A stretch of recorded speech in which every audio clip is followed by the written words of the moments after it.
بسم اللہ الرحمن الرحیم۔ السلام علیکم خواتین و حضرات، کیسے ہیں آپ کے موڈ کیسے ہیں، آپ کے مزاج کیسے ہیں؟ میں آپ کا ہوسٹ دوست ارشد بھٹی ہوں۔ آن ایئر ود ارشد بھٹی میں آپ کو خوش آمدید کہتے ہیں۔ خدا رب کریم آپ کو خوش رکھے، سلامت رکھے، ہنستا مسکراتا رکھے۔ اللہ رب کریم آپ کو آسانیاں عطا فرمائے اور آسانیاں تقسیم کرنے کی توفیق عطا فرمائے، آمین ثم آمین۔ اللہ رب کریم نے اس دنیا کو اپنے محبوب صلی اللہ علیہ وآلہ وسلم کے لیے تخلیق کیا۔ آپ صلی اللہ علیہ وآلہ وسلم خاتم النبیین ہیں، آپ کے بعد کوئی نبی اس دنیا میں تشریف نہیں لائے گا۔ ہمارا ایمان ہے، آپ صلی اللہ علیہ وآلہ وسلم کی تعلیمات پہ دعا بھی کرتے ہیں خدا رب کریم ہمیں عمل کرنے کی، قرآن پاک پہ اور حدیث نبی صلی اللہ علیہ وآلہ وسلم پر عمل کرنے کی توفیق عطا فرمائے، آمین۔ اور جو لوگ آپ صلی اللہ علیہ وآلہ وسلم کی شان میں نعت خوانی کرتے ہیں، مدح سرائی کرتے ہیں، وہ تو بہت ہی عظیم لوگ ہوتے ہیں۔ ایسی ایک عظیم شخصیت آج ہمارے ساتھ یہاں پہ موجود ہیں، سید صبیح الدین رحمانی صاحب۔ نعت خواں ہیں، اسکالر ہیں، مصنف ہیں، ریسرچ کرتے بھی ہیں، ریسرچ سینٹر بھی ہے۔ تمغہ امتیاز انہیں حکومت پاکستان کی طرف سے مل چکا ہے اور بہت سے جو ہیں انہیں تمغے ملے ہیں۔ ہم انہیں خوش آمدید کہیں گے۔ صبیح صاحب السلام علیکم۔ وعلیکم السلام ورحمۃ اللہ وبرکاتہ۔ کیسے ہیں آپ؟ خیریت سے ہیں؟ الحمدللہ، ٹھیک ٹھاک؟ ایک بار پھر کینیڈا میں آپ کو خوش آمدید۔ بہت شکریہ۔ کینیڈا آپ کا سمجھے دوسرا گھر ہو گیا اب تو۔ بالکل، اس میں کوئی شک نہیں ہے، یہ تو شہر نے مجھے بہت محبت دی ہے، اس ملک نے، بلکہ صحیح پورے جہاں بھی میں گیا ہوں ہمیشہ لوگ خلوص سے اور محبت سے ملے ہیں۔ صحیح۔ اچھا، نوجوان کراچی سے آپ کا تعلق ہے اور ظاہر ابھی ایج آپ کی اتنی بھی نہیں ہے جس زمانے کے آپ کی جب جوانی کا دور تھا، بڑا یہ 80s میں کہہ لیں، اس وقت سب لوگ جو ہے ایک ڈیفرنٹ ٹرینڈ ہوتا تھا۔ ماسٹرز بھی آپ نے اردو میں کیا، تو یہ نعت خوانی کی طرف رجحان کیسے آپ کا ہو گیا؟ نعت خوانی کا رجحان بچپن ہی سے تھا۔ اچھا۔ ہمارے یہاں ایک بہت خوبصورتی ہمارے معاشرے کی ہے کہ ہمارے جو تعلیمی ادارے ہیں یہ اپنے بچوں کے لیے ایکسٹرا ایکٹیویٹی کوئی نہ کوئی نکالتے ہیں تاکہ ان کی پڑھائی کے ساتھ ساتھ ان کی دیگر صلاحیتیں بھی اگر ان میں کچھ ہیں تو وہ نمایاں ہو جائیں۔ وہ کھیل بھی ہو سکتے ہیں، وہ قرات بھی ہو سکتی ہے، وہ نعت بھی ہو سکتی ہے، حمد بھی ہو سکتی ہے۔ تو ہمارے بہت سارے آرٹسٹ، بہت سارے بڑے گلوکار، بہت سارے بڑے شعراء ابتدائی طور پر حمد اور نعت سے گزر کر ہی آگے آئے، کیونکہ انہیں پہلا جو موقع ملا اپنے آپ کے اپنے تخلیقی جوہر کو نمایاں کرنے کا تو وہ تھا۔ تو مجھے بھی تیسری کلاس میں اچھا کوئی مقابلے کے لیے آیا پرائمری اسکول میں، کوئی لیٹر ویٹر، تو انہوں نے سب کو سنا تو اس میں سے میں الگ ہو کر دیا گیا کہ بھائی اس کو بھیجیں گے۔ پھر انہوں نے بھیجا اہتمام سے، اچھا اور اس میں ہماری ایک ٹیچر تھیں، صفیہ نام کی خاتون تھیں، وہ اللہ ان کے درجات بلند کرے، وہ بہت اہتمام سے لے جایا کرتے، تو اس سے ایک اعتماد بھی پیدا ہوا بہت چھوٹے عمر۔ پھر نعت سے دلچسپی میری بڑھی تو مجھے جستجو بچپن ہی سے تھی میری کہ میں نعت کیا ہے، کیوں ہے، کہاں سے شروع ہوئی، اس کے سرخیل کون لوگ تھے اور کیا وجہ ہے کہ یہ صنف وجود میں آئی۔ یہ چیزیں مجھے ہمیشہ متاثر کرتی رہی ہیں اور میں جستجو میں لگا رہا۔ اس چیز نے پھر نعت کا ذوق ڈیولپ کر دیا میں نے۔ صحیح۔ یعنی ایک زمانہ ایسا بھی آیا کہ جب میں شاعری کرنے لگا تو ظاہر ہے کہ ابتدا میں سب غزل کی طرف جاتے ہیں کہ اس کا اسکوپ بڑا ہے، جی ہاں۔ لیکن تمام تر شہرت کے باوجود بھی اور مشاعروں میں بلائے جانے کے باوجود بھی، بلکہ ترنم سے پڑھنے والوں کو اس زمانے میں دبئی جانا بہت اہمیت رکھتا تھا کسی شاعر کے لیے، تو مجھے ضیاء الحق قاسمی، ہمارے یہاں کراچی میں ایک عطاء اللہ قاسمی صاحب کے بھائی بہت مشاعرے ارینج کرتے تھے، انہوں نے مجھ سے کہا کہ اگر تم غزل لکھو اور میرے ساتھ چلو تو میں تمہیں دبئی پڑھواتا ہوں۔ خیر میں نے اس زمانے تک غزل کہنا چھوڑ دی تھی اور میں نے کہا نہیں، میں نعت سے بہت مطمئن ہوں۔ اللہ رب العزت کا کرم دیکھیے کہ شاید شعراء اتنا طویل سفر نہ کرتے ہوں، اتنا فریکوینٹلی نہ کرتے ہوں، اللہ نے حضور کے ذکر کے صدقے میں ساری دنیا میں بے شک۔ پھرایا بھی اور احترام کے ساتھ لوگوں سے ملنا ملانا رہا۔ صحیح۔ اچھا، ایک کانسیپٹ ہے ہمارے یہاں کہ جی نعت خوان ہیں تو پھر آپ پورا جو ہے اس رنگ میں ہی رہنا چاہیے، آپ کو داڑھی ہونی چاہیے، اور آج کل تو خیر جو نعت خواں ہیں وہ تھوڑا سا ڈفرینٹ قسم کے ہو گئے، لیکن آپ کو ہم نے ماڈریٹ دیکھا ہے، جینز بھی پہنتے ہیں اور جب بھی یہاں بھی آتے ہیں تو یہ دنیا بھی ہے ظاہر ہے اور اس کا حکم بھی ہے کہ ساتھ ساتھ چلنا۔ آپ دین دنیا کے حوالے سے میں نے دیکھا کہ آپ بڑا بیلنس رکھ کے چلتے ہیں۔ دین چاہتا ہی ہے کہ ہم بیلنس رکھیں، یہ ہم نہیں رکھتے، دین چاہتا ہے کہ آپ بیلنس ٹھیک ہے۔ اس لیے کہ آپ جو کام کر رہے ہیں اس کام کے طریقے سے، اس کام کے ماحول سے مطابقت پیدا کرنا بھی بہت ضروری ہے۔ لباس کا مسئلہ سطر کے چھپانے سے اور موسم کے شدت سے محفوظ رکھنے سے بنیادی طور پر، تو دین نے تو کوئی لباس مخصوص نہیں کیا۔ ہاں ظاہر ہے، آپ سرد ممالک جیسے کینیڈا میں شلوار قمیض پہن کے تو آپ نہیں گھوم دوسری سکیں بات گے۔ یہ ہے کہ میں اکثر، ظاہر ہے ہمارے یہاں بعض بہت بڑے علماء ایسے بھی گزرے ہیں کہ وہ مدرسے میں پڑھانے کے بعد اپنے طلباء کے ساتھ کرکٹ کھیلتے تھے، کوئی برائی بات نہیں، وہ اس لیے کہ نبی کریم صلی اللہ علیہ وسلم اپنے صحابہ کے ساتھ کشتی بھی کرتے تھے، تیر اندازی بھی کرتے تھے، گھڑ سواری بھی سکھاتے تھے. تو دین نے تو کہیں محدود نہیں کیا، لیکن دینی طبقہ اگر اپنے آپ کو ایک جداگانہ شناخت کے ساتھ رکھنے کی کوشش کرتا ہے تو اس کی بھی کوئی نہ کوئی عجیب وجہ سا ہوتی کانسیپٹ ہے. ہو گیا کہ بس ان سے یہ بعید ہے کہ یہ کچھ نہیں کریں گے، یہ بس جو ہے وہ صرف یہی کام کریں گے. اسے چاہیے کہ وہ معاشرے کا ایک فعال آدمی نظر آئے. بالکل اور صحیح. میرے ساتھ یہ تھا کہ میں نے ہمیشہ جاب کی، اور یعنی سوچ لی کہ میٹرک کے بعد سے اور پھر کئی جگہوں پر اور کئی اہم جگہوں پر تو مجھے یہ تھا کہ آپ کا اپنے آپ کو پریزنٹ کرنا ہے تو کسی ایک خاص شعبے میں نہیں کرنا، بلکہ صحیح. جو آپ کی حیثیت ہے آپ اس کو دکھائیں. دوسرا، اپنے آپ کو اتنا کورڈ کرنے کا مقصد یہ ہوتا ہے کہ اب لوگ آپ کو ایک بریکٹ کر دیں کسی چیز، بالکل صحیح. تو وہ بھی مناسب نہیں ہے. میں ادیب اور شاعر کی حیثیت سے بھی لوگوں سے ملتا ہوں، میں یہاں آتا ہوں تو بعض دوستوں کے ساتھ کرکٹ بھی کھیل لیتا ہوں. صحیح. اچھا، ایز اے بہت سے نعت خواہ نا ایک پروفیشن بھی ایک قسم کا بن گیا، لیکن آپ کا ڈفرینٹ ہے. آپ تعلیم یافتہ ہیں، آپ نے ڈفرینٹ جگہوں پہ ڈفرینٹ حوالے سے کام کیا. آپ سعودی عرب میں بھی رہے ہیں، ایویشن کے حوالے سے آپ کا اپنا تجربہ ہے. کیو ٹی وی میں بھی آپ جو ہیں اچھی پوسٹ پہ رہے ہیں. الحمدللہ. تو یہ بھی آپ نے اس کو اس طرح سے پروفیشن ہی بنایا، آپ نے باقی چیزوں کے ساتھ ساتھ لے کے میرا ماننا ارشد بھائی اس میں یہ ہے، اور میں نے اپنے اکثر انٹرویوز میں بلکہ یوٹیوب پر بعض نوجوان نعت خوانوں سے گفتگو کی ایک مجلس میں بھی میں نے اس بات کو بہت اہمیت دی کہ مذہبی طبقے کا خاص طور پر پروفیشن کچھ اور ہونا چاہیے. صحیح. مذہبی خدمات کا دائرہ الگ ہونا چاہیے صحیح ہے. جہاں وہ سرو کر رہا ہے، لیکن اس کا روزگار ہمیشہ مختلف ہونا چاہیے. بہتر اس سے طور پہ کیا سرو ہوتا کر ہے، سکیں گے. اس سے کیا فائدہ ہوتا ہے کہ اس میں غیر ضروری خوشامد نہیں آتی، غیر ضروری انکسار نہیں آتا. وہ ایک اعتماد کے ساتھ دین کی خدمت کر سکتا ہے، کسی کے سامنے غیر ضروری جھکتا نہیں. اخلاق صحیح. اور چیز ہے، خوشامد اور چیز ہے. دیندار طبقے کو یا دینی کاموں میں مشغول طبقے کو اپنی عزت نفس کا بہت پاس کرنا چاہیے. صحیح. اچھا، نعت خوانی کے لیے کیا رجحان ضروری ہے؟ کچھ لوگ تو ایسے ہیں نا، مطلب کیونکہ انسپریشن بہت زیادہ ہوتی ہے اور ایک ماحول جب بن جاتا ہے، چاہے عید میلاد النبی جب ربیع الاول آتا ہے، رمضان آتا ہے، تو ظاہر زیادہ تر لوگ نعتیں ہوتی سنتے ہیں، تو بچوں میں، نوجوانوں میں بہت ایک شوق، جذبہ پیدا ہوتا ہے. تو کیا یہ ایک شخص میں اندرونی طور پہ کوئی ہے خدا کی طرف سے ایسی صلاحیت ہونی چاہیے؟ یہ ہر شخص جو ہے، ایک تو آواز تو ہے ہی ہے نا، جی. لیکن ایک جو آپ کا تعلق ہے وہ بڑا امپورٹنٹ ہے. دیکھیے، بنیادی طور پر نبی کریم صلی اللہ علیہ وسلم کا عشق ایمان کی اساس ہے، تو اس کا اظہار بھی ہر مومن کے لیے ضروری ہے. اور میں ہر امتی کو نعت خواں سمجھتا ہوں اور کہتا ہوں. اس کی وجہ یہ ہے کہ اگر اس کی آواز نہیں ہے نا، تب بھی وہ حضور کی نعت گنگنائے. اس کی وجہ یہ ہے کہ کل قیامت میں اسے نعت خوانوں میں شمار کیا جائے. دوسری بات یہ ہے کہ ہمارے جو بچے ہیں وہ ہمارے ساتھ جب اپنے والدین کو اللہ رب العزت کی حمد پڑھتے یا نعت پڑھتے سنتے ہیں تو ان کے ذہنوں میں بھی یہ بات پڑتی ہے کہ یہ کوئی قیمتی چیز ہے.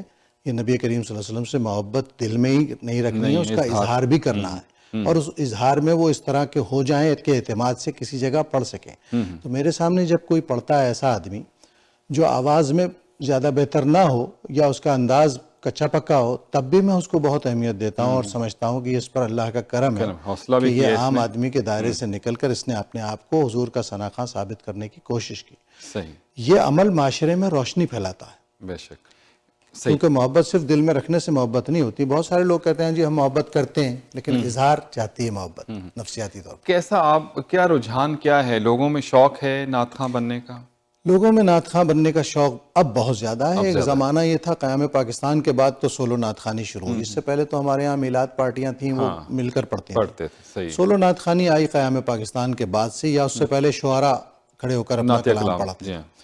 لیکن میڈیا کے آنے کے بعد پاکستان میں جب میڈیا چینلز بہت زیادہ آگے، پہلے پی ٹی وی تھا تو ہمارے یہاں 3-4 نعت خواں تھے. جی ہاں. اور وہ محدود ہوتی وہی تھی، لوگ بھی محدود ہوتے تھے. 8 نعتیں سال میں ریکارڈ ہوتی تھی.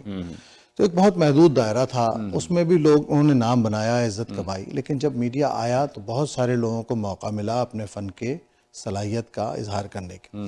تو اس میں بہت سارے لوگ آئے اور پھر تجربے بھی بہت سارے شروع ہوئے جو اچھے بھی ہو سکتے تھے اور برے بھی ہو سکتے تھے. لیکن بہرحال ایک بوم آیا.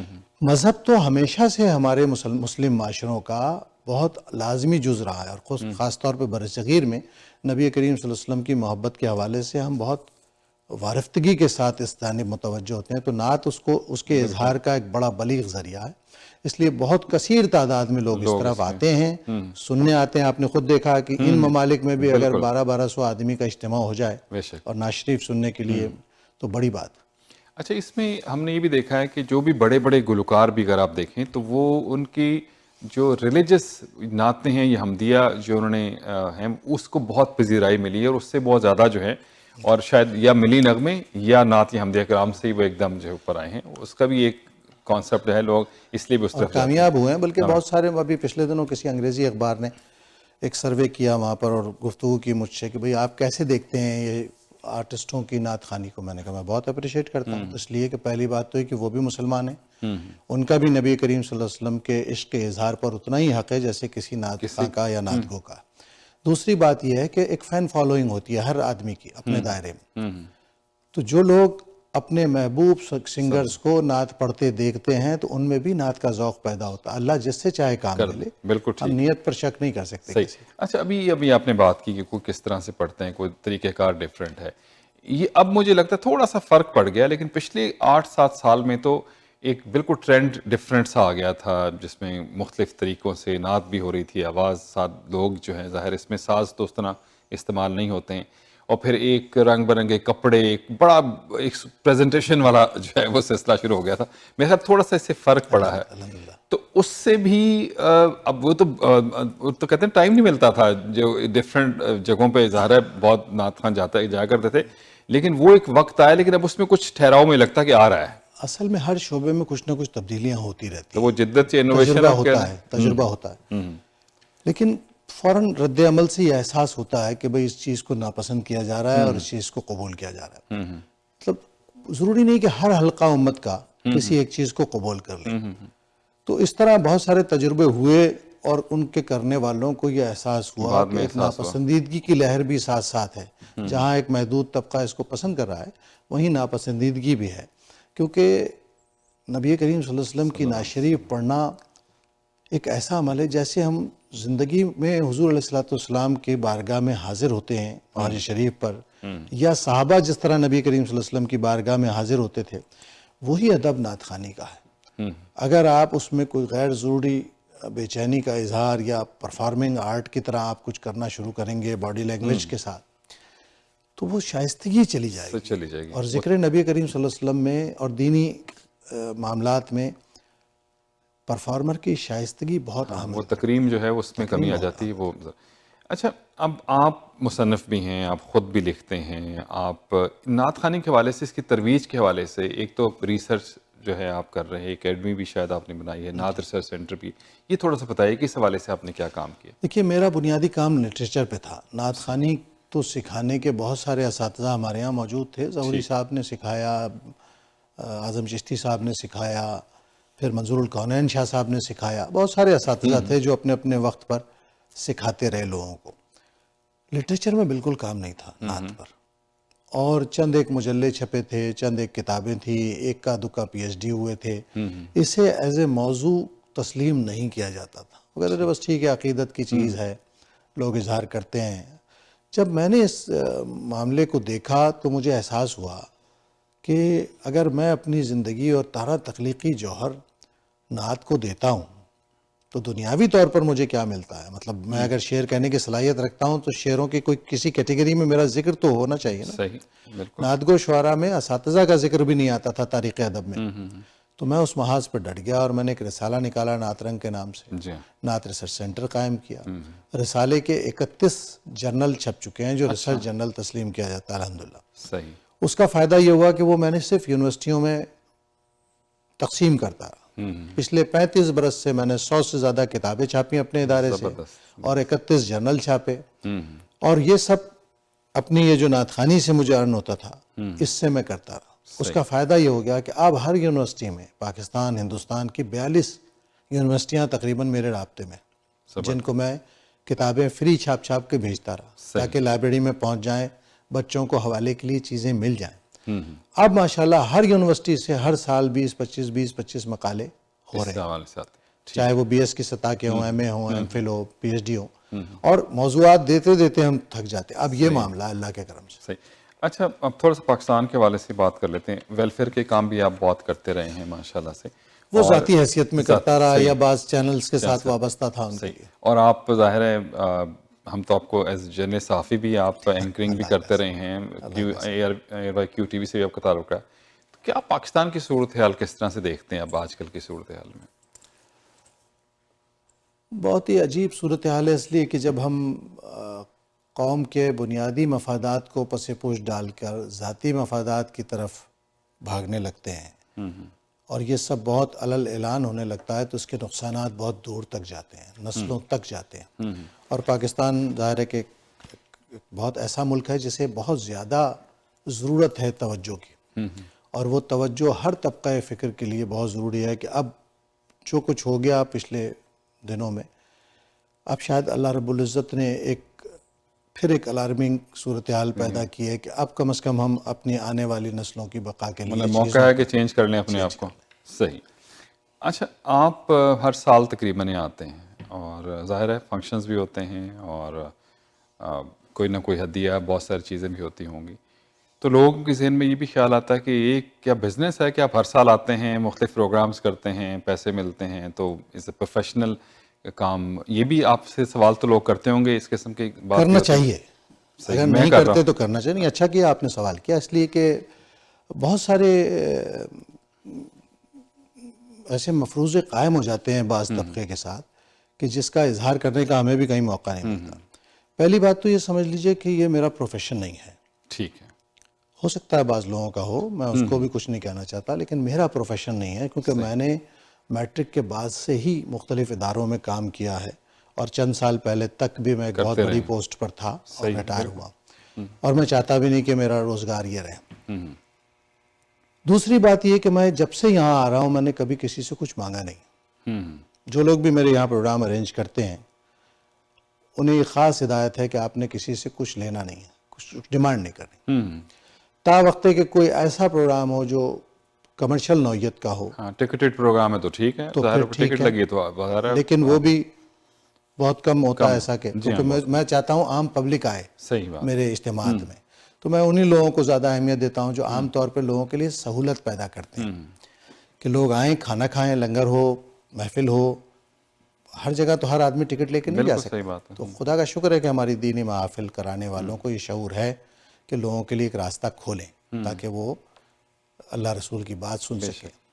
تو اس کا یہ فائدہ ہوا کہ یہاں بہت بڑا طبقہ ہمیشہ سے میرے لیے اپنی محبتوں کو نچھاور کرتا ہے، پروگرام ارینج کرتا ہے، آپ کے پروگرام ارینج کرتا ہے، میرے رہنے کا انتظام کرتا ہے، میرے جو بھی محافل میں ہدیہ ہو جائے وہ، اور یہ بھی اس کا پرسپشن بھی بتا دوں کہ یہ پیسہ کبھی بھی میں نے نہیں استعمال کیا، یہ پیسہ ہمیشہ میرے نعت ریسرچ سینٹر میں جاتا ہے، کیونکہ میں کوئی چندہ نہیں کرتا۔ دیکھیے میں 90 سے یہاں آ رہا ہوں، مختلف چینلز پر میں بیٹھا ہوں، آپ کو بھی کہتا ہے کہ بھائی میں اپیل کرنا چاہتا ہوں تو شاید آپ بھی مروت میں کہہ دیتے کر دو بھائی 10,000 اداروں، میں نے کبھی اپیل نہیں کی، اس لیے کہ جو کام اللہ رب العزت نے جتنی ہمت مجھے دی ہے میں کوشش کرتا ہوں وہ اللہ کے حبیب کے لیے میں کر سکوں۔ کوئی از خود آ کے شامل ہونا چاہے، ایک فکری نوعیت کا کام ہے، وہ آ کے شامل ہو سکتا ہے، اس میں نے منع بھی نہیں کیا۔ بعض دوست کہتے ہیں یار ایک کتاب ہماری طرف سے چھاپ دو، میں بتا دیتا ہوں۔ وہ جو آپ بتا رہے ہیں کہ جو بکس آپ مختلف جو ہیں اور یونیورسٹی میں دیتے ہیں، تو یہ میں جو بھی کرتا ہوا کیا ہوں کہ جو یونیورسٹی میں مقالات کے لیے موضوع متعین کرتا ہوں اب، یعنی پہلے تو میں اپنے کتابیں چھاپتا رہا، دوسروں کی کتابیں چھاپتا رہا، اب یہ معاملہ یہ ہے کہ اگر یونیورسٹیوں میں فرض کیجئے ایک سال میں 50 مقالے ہوئے ہیں، تو ان 50 مقالوں میں 10 ضرور ایسے ہوں گے جنہیں چھپ کر آگے جانا چاہیے، ان کے تحقیقی معیار اور سطح اس نوعیت کی ہوگی۔ تو اب ظاہر ہے بیک وقت 10 کتابوں کو چھاپنے کے لیے پاکستان میں کم از کم 10 لاکھ روپے درکار ہوں گے، اگر اوسط ایک 300 صفحے کی کتاب کم سے کم بھی دیکھیں آپ تو یار یہ تعداد بڑھتی چلی جا رہی ہے، کیونکہ جب لوگوں کو احساس ہوتا ہے کہ یار یہ چھاپ دیں گے یا یہ چھاپ سکتا ہے ادارہ اور ہم سے لے گا بھی کچھ نہیں، تو پھر وہ آ کے کھڑے ہونا شروع ہو جاتا ہے، تو وہ 10 سے تعداد 20 ہو گئی۔ ابھی بھی میرا خرچہ جو ہے تقریباً 25 لاکھ روپے کا سال کا، اور رسالہ آئی ہے وہ سب میں ایک سفر کرتا ہوں سال میں جو 3 ممالک پر مشتمل ہوتا، اللہ رب العزت اس ضرورت کو میری پوری کر دیتا۔ ماشاءاللہ، مطلب یہ بات بھی کلیئر ہو گئی کہ یہ تمام جو پیسہ ہے وہ اس کے کام کے لیے زیادہ انہی کا ہے، انہی کے کام میں جانا چاہیے، اور جب تک میری جاب تھی جب تک یہ بھی نہیں تھا، اللہ کے کرم سے جاب بھی میں نے جزا دے اس حوالے سے۔ اچھا، ہر سال آپ آتے ہیں یہاں پہ تقریباً، کیا فرق آپ کو لگتا ہے ہر سال کوئی تبدیلی، کوئی لوگوں میں، کوئی رجحان میں، کوئی چیزیں؟ کبھی ظاہر ہے اتنے لوگ تو وہی ہوتے ہیں لیکن دو طرح کی چیزیں ہیں۔ ایک ہوتی ظاہر ہے کہ میں اتنا آپ کو یاد ہے کہ میں پہلی مرتبہ مولانا آصف قاسمی صاحب نے جب جامعہ اسلامیہ کی ڈیری پر ایک افتتاح ہوا تھا، زمین خریدی گئی تھی، اس زمانے میں آیا تھا. کمیونٹی کو میں نے یہاں بڑھتے، ترقی کرتے، پھیلتے، کامیاب ہوتے دیکھا. مالی اعتبار سے مستحکم ہو رہے ہیں لوگ، اچھی بات ہے، محنت کر رہے ہیں، کمیونٹی بڑھ رہی ہے مسلسل. اس میں ہر قسم کے لوگ آ رہے ہیں، فکری نوعیت کے بھی ہیں، علمی ذوق رکھنے والے بھی ہیں، اسکل والے بھی ہیں، مختلف لوگ. تو معاشرے میں ایک طاقت تو پیدا ہو رہی ہے. دیکھیے اب ہمارے لوگ پارلیمنٹ میں ماشاءاللہ کسی نہ جی کسی ہاں، طرح، بالکل 6 ہو گئے ہیں اس دفعہ فیڈرل. لیکن ایک رویہ جو پاکستان سے وہ لے کر آ رہے ہیں اور جس سے جان چھڑانی بہت ضروری ہے، وہ ہے اختلافات کو جنم دینے والا رویہ.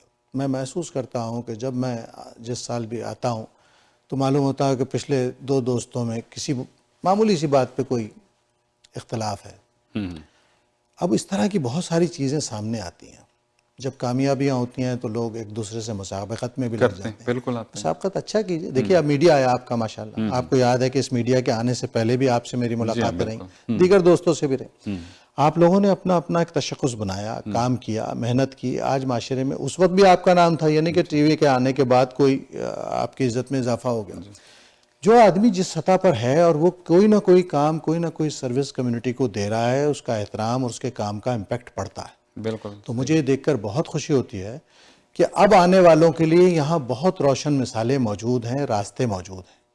ورنہ ایک زمانہ تھا کہ ہم بشیر خان صاحب کے پروگرام میں جاتے تھے جو صرف آدھے گھنٹے کا ہوتا تھا، اور اس میں بھی ہم 4-4 5-5 منٹ کی کوئی ریکارڈنگ کرا کے آتے تھے. بالکل صحیح ہے. تو اب یقیناً مجھے بھی خوشی ہونی چاہیے کہ بھئی ایک زمانہ یہ تھا کہ ہم دور جا کر بشیر خان صاحب کے ریکارڈ کراتے تھے. بالکل نہیں، وہ ظاہر ہے اس زمانے میں بڑا پاپولر پروگرام تھا اور ابھی بھی وہ پروگرام کرتے ہیں. ظاہر ہے وقت کے ساتھ چینج آتی، جیسے پاکستان میں میڈیا آیا ایک دم چینج آئی، تو یہاں بھی یہ ایک ڈیجیٹل میڈیا نے وہاں کا بھی یہ معاملہ تھا. جب اچانک میڈیا آیا تو وہ لوگ جو اخبارات سے منسلک تھے وہ اچانک میڈیا میں آ گئے. کیمرے کی اور میڈیا کی فضا بالکل بڑے تجربات ہوئے، بڑے بھونڈے تجربات ہوئے، بڑے سارے مسائل ہوئے، لیکن پھر اس چھنی میں پروفیشنل کی ایک چھنی میں چلتے چلتے نکل آئے. بالکل صحیح ہے. اچھا ابھی ہم دیکھ رہے ہیں کہ میں یہاں بھی دیکھتا ہوں کہ بہت محافل جو ہیں، ایک تو آپ دیکھ، ایک تو روٹین میں آپ نے کہا ہوگا کہ 6 یا 8 محفل ہوں گی، لیکن آپ کو ایکسٹرا میرے خیال میں آپ کو لگتا ہوگا کہ کوئی دن ہی، ہر شخص کی خواہش ہوتی ہے کہ آپ کو بلائے اور پروگرام کرے. تو میرے خیال یہ بہت ہی اچھی بات ہے کہ آپ صلی اللہ علیہ وآلہ وسلم سے محبت جو ہے لوگوں کے دلوں میں یہاں پہ بہت زیادہ وقت کے ساتھ ساتھ بڑھ رہی ہے. اور یہ اس بات کا ثبوت ہے کہ ماشاءاللہ سے پروگرام بھی ہو رہے ہیں یہاں پہ. مطلب ربیع الاول میں بھی ہم دیکھتے ہیں، رمضان میں دیکھتے ہیں، بہت محافل ہوتی ہیں. تو یہ کم از کم فرق بہت پڑ رہا ہے. اور اس میں صرف ایک فائدہ نہیں ہے. ایک فائدہ تو یہ ہے کہ دین کی بات پہنچتی ہے، لوگ اپنے بچوں کو لے کر آتے ہیں کہ اس معاشرے میں کسی طرح اپنی دینی اقدار پر قائم رہیں. اس کے اور فوائد بھی ہیں. اس سے زبان کا ابلاغ بھی ہوتا ہے. جی. جو لوگ یہاں بچے بورن ہوتے ہیں، میں دیکھتا ہوں کہ وہ نعتیں پڑھ رہے ہیں، اردو میں پڑھ رہے ہیں لا کے، کیونکہ وہ سن رہے ہیں. سننے سے نغمے کے ساتھ چیز ان کو اچھی لگتی ہے تو وہ ٹوٹے پھوٹے لفظوں میں شروع کرتے ہیں، اور چند سالوں میں دیکھتا ہوں وہ بچہ ایک اچھا نعت خواں. اردو کی ترویج. پھر اپنی جو علاقائی تہذیب ہے آپ کی، کیونکہ ہم ہر چیز کے ساتھ ہے نا، مذہب کے ساتھ بھی تو ایک تہذیبی رویہ جڑا ہوا ہے ہمارے اس کے اظہار کا. محافل ہیں مختلف نوعیت کی، محرم الحرام میں مجالس ہیں، محافل ہیں. اسی طرح مختلف معراج شریف پر ہوگا تو کوئی ایک مخصوص شب معراج کی رات.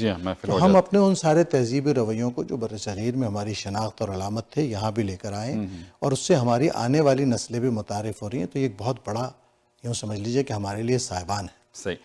ابھی آپ نے ذکر کیا کہ کچھ وہاں کی چیزیں ہم یہاں لے آئے ہیں، وہ اور اچھی بھی ہیں. ظاہر ہے جیسے ترقی ہو رہی ہے، لوگ فائنینشلی بھی بہتر ہو رہے ہیں اور بہت ساری چیزیں ہو رہی ہیں. تو اس میں جو اب اتنے سالوں میں آپ نے دیکھا کہ یہ جو مسائل تھے، جو رنجشیں ہیں، یہ ختم ہو رہی ہیں کہ بڑھ رہی ہیں؟ اصل میں یہاں آنے والے لوگ فائنینشلی تو کامیاب ہو رہے ہیں، لیکن بعض جگہ پر، ایسا نہیں سب کے لیے کہہ رہا ہوں، بعض جگہ پر دیکھیے آپ کوئی مطابقت پیدا کرتے ہیں. جس معاشرے میں آپ جا رہے ہیں اس معاشرے کی اچھی چیزوں کو اپنانے میں کوئی برائی نہیں ہے. بالکل صحیح ہے. خوش اخلاقی مسلمانوں کا شیوا ہونی چاہیے. وہ ہم دوسروں میں دیکھ رہے ہیں، سچ بولنا دوسروں میں، سچ بولنا، بہت ساری ایسی چیزیں ہیں. یہاں ہر آدمی جب کوئی آپ کو نہیں بھی جانتا, آپ ایلیویٹر سے اتر رہے ہیں, چڑھ رہے ہیں, وہ مسکراتا ہوا جانتا ہے, لیکن ہمارا آدمی برابر سے گزرتا ہے تو باوجود جاننے کے سپاٹ کوشش کرتا ہے وائڈ کر جائیں. فیل ہوتا ہے کہ یہ سب کیا ہے اور اس کو بدلنا چاہیے. اچھا, پھر ایک اچھا مسلمان اپنے پڑوس کے ساتھ, اپنے شہر میں معاملات, دیکھیں دین کی دعوت صرف پیغام سے نہیں جاتی, عمل سے جاتی ہے, کردار سے جاتی ہے. اگر آپ تحائف دینے کے عادی ہیں, آپ لوگوں کی رسپیکٹ کرنے کے عادی ہیں, آپ ان کے لیے آسانیاں پیدا کرنے کے لیے عادی ہیں, تو دین کی دعوت زیادہ تیزی سے اور زیادہ قوت کے ساتھ پھیلتی ہے. بالکل صحیح. اور یہ چیز یہاں ذرا ابھی ہمارے آنے والوں کے مزاج میں ہو سکتا ہے کوئی بنے, ایک آدھ جنریشن لگتا ہے, کیونکہ بہت ساری چیزیں مزاج کا حصہ بن جاتی ہیں, اسے ختم کرنا بھی فوری طور پر جو ہے نا, بظاہر جو نیکسٹ جنریشن, تھرڈ جنریشن آئے گی وہ تھوڑا چینج ہے, وہ یہیں بالکل پیدا ہے. ہوئی بچوں ہے. میں دیکھتا ہوں, یہاں بولے تو ان کا ظاہر ہے وہ رویے اسٹریٹ ڈفرینٹ فارورڈ ہوں گے. ہیں, وہ سوال کرنے میں کوئی حجاب نہیں رکھتے, وہ بہت اعتماد سے بات کرتے ہیں, اور وہ اس معاشرے کی, وہ اگر کہیں کوئی دو آدمیوں کو کوئی فضول بات کرتے دیکھتے ہیں تو ٹوک دیتے ہیں, آپ ڈیڈی کیا کر رہے ہیں, یہ تو مجھے خوشی ہوتی ہے. لیکن وہ یہاں پہ پیرنٹس کا اور ہم سب کا یہ فرض ہے کہ ان کو ہماری جو اسلامی اقدار ہیں ان کے ساتھ جو ہے ہم آہنگ رکھیں, تاکہ وہ سلسلہ جو ہے یہ ذرا فیل ہوتا ہے مجھے چلتا رہے. نہیں بالکل ٹھیک. ویسے انٹرویو کے دوران تو ویسے مطلب جب یہ فرمائش کی جائے کہ آپ کوئی نعت یا حمدیہ کلام, آئی ڈونٹ نو کہ آپ کمفرٹیبل ہیں, تو میں چاہوں گا تھوڑا سا ہمارے جو ہیں دیکھنے والوں کے لیے. بنیادی طور پر تو یہ وہ باتیں ہیں نا جو ہم کرتے ہیں عموماً. ظاہر ہے کہ ایک آدمی کا پتہ چلتا ہے کہ اس آدمی نے اچھا انٹرویو بھی وہی ہوتا ہے کہ میں یہاں آ کے کیا محسوس کرتا تھا, کیا محسوس کرتا ہوں. نعتیں تو سنتے ہی ہیں لوگ ظاہر ہے ہماری, لیکن چونکہ ایک حوالہ ہے میرا, اور میں نہیں چاہوں گا کہ اس میں چاہے میں 2 شعر ہی پڑھوں لیکن اس سے محروم رہوں اور لوگوں کو بھی محروم رکھوں. تو میں ایک حمد کے 2 شعر پڑھ دیتا ہوں, تاکہ ایک تو یہ اسٹوڈیو اللہ اکبر کی فضا سے گونج جائے, اور یہ سب کلام اس کلام کو پسند کرتے ہیں, میں چاہتا ہوں ان تک بھی پہنچتا. آمین. کعبے کی رونق, کعبے کا منظر, اللہ اکبر, اللہ اکبر, اللہ اکبر, اللہ اکبر. دیکھوں تو دیکھے جاؤں برابر, اللہ اکبر, اللہ اکبر, اللہ اکبر, اللہ اکبر. دیکھوں تو دیکھے جاؤں برابر, اللہ اکبر, اللہ اکبر. حیرت سے خود کو کبھی دیکھتا ہوں, اور دیکھتا ہوں کبھی میں حرم کو, اور دیکھتا ہوں کبھی میں حرم کو.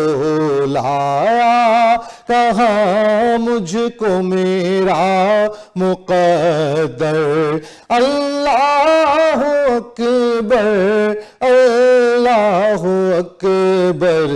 دیکھوں تو دیکھے جاؤں برابر, اللہ اکبر, اللہ اکبر.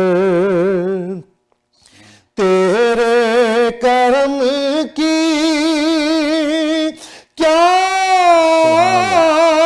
بات مولا, تیرے حرم کی کیا بات مولا, تیرے حرم کی کیا بات مولا. تعمر کر دے آنا مقدر, اللہ اکبر, اللہ اکبر, اللہ اکبر, اللہ اکبر. سبحان اللہ. بہت شکریہ آپ کا صبی صاحب. اور اختتام میں کیونکہ آپ بہت اچھی باتیں کرتے ہیں اور پیغام بھی ظاہر دیتے ہیں، تو میں کہوں کوئی پیغام ہمارے یہاں دیکھنے والوں کو ضرور دیں۔ دیکھیے اصل میں بات یہ ہے کہ یہاں سب کچھ ہے دنیاوی اعتبار سے، دینی اعتبار سے بہت زیادہ شعور کی ضرورت ہے، اور اس شعور کو پھیلانے کے لیے عصری شعور کی بہت ضرورت ہے۔ ہمارا یہاں جو دینی طبقہ ہے وہ بہت کامیاب ہے ماشاءاللہ، اور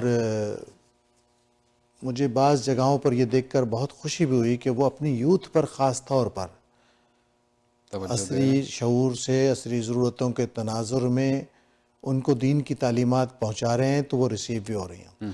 لیکن بعض جگہوں پر ایسا نہیں ہو رہا، تو میں ان دوستوں سے درخواست کرتا ہوں، پہلے خطے کے موسم، حالات، شعور، مسائل، اور ان بچوں کو اپنے اطراف میں جس صورتحال کا سامنا ہے اس کا ادراک کر کے دین کی دعوت کا پیغام مرتب کریں، تاکہ ان کو ان کی ضرورت کی چیز مل جائے۔